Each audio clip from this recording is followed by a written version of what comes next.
అందరికీ నమస్కారం. ఈరోజు ఉదయం అనగా 17/4/2026 ఉదయం 6:30 గంటల సమయంలో ఐపోలవరం వడ్డీ చెరువు దగ్గరలో ఉన్నటువంటి ఈ పేరాబత్తుల మహాలక్ష్మి గారు అనే ఒక ఆవిడ వయసు వచ్చి 45 సంవత్సరాలండి. ఆవిడ కిరాణా షాప్ నడుపుతూ ఉంటుంది.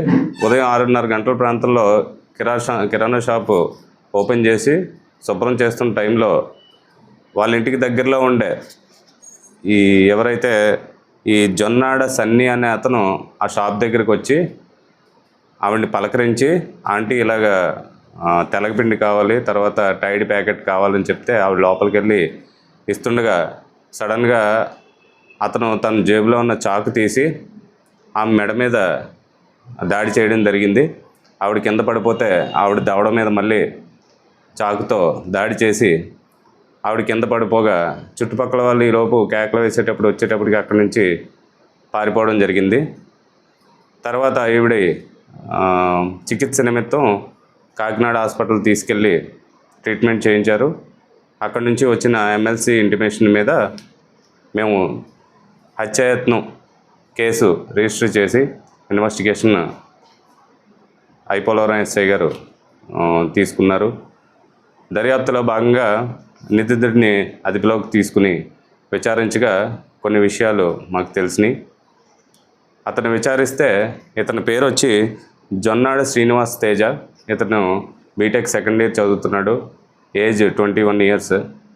ఇతను గత కొంతకాలంగా ఈ జోదానికి అలవాటు పడి డబ్బులు విలాసంగా ఖర్చు పెడుతూ ఉన్నాడు.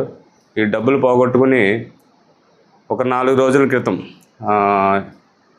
ఎవరైతే ఈ బాధితురాలు ఉందో ఆవిడ దగ్గరికి వెళ్ళి, ఆంటీ ఇలాగా మా అమ్మగారు నల్లపూసల గొలుసు మీది ఒకసారి ఇమ్మన్నారు, మళ్ళీ ఇచ్చేస్తానన్నారని చెప్పి ఆవిడ దగ్గర ఆ గొలుసు తీసుకుని వాళ్ళ ఇంట్లో తెలియకుండా ఒక బంగారు షాప్లో తాకట్టు పెట్టి ఆ డబ్బుల్ని మళ్ళీ జోదంలో ఆడి పోగొట్టుకోవడం జరిగింది.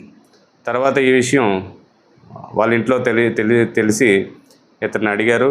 ఈ కుర్రాడిని అడిగి, ఏంటి ఆవిడ దగ్గర ఎలా తీసుకున్నామంటే, బంగారం చైన్ తీసుకున్నా, ఎక్కడుంది ఏంటి తీసుకుందా అని చెప్పేటప్పటికి ఇతను పక్కా పథకం ప్రకారం ఈవిడ్ని హత్య చేస్తే ఇది బయటికి రాదు, ఇంకా మళ్ళీ గోల్డ్ చైన్ తీసుకురావాల్సిన అవసరం లేదని చెప్పి ఇతను పక్కా ప్రణాళికలతో ఈరోజు ఉదయం వాళ్ళ ఇంట్లో ఒక చిన్న చాకు ఉంటే ఆ చాకు జోబులో పెట్టుకుని ఉదయమే ఈ కిరాణా షాప్ ఓపెన్ చేసే టైంలో ఎవరు ఉండరు కాబట్టి ఆ టైంలో అతను వెళ్ళి కిరాణా షాప్లో చాకుతో ఆవిడ మీద హత్యాయత్నం చేయడం జరిగింది. నిందితుని అదుపులో తీసుకుని విచారణ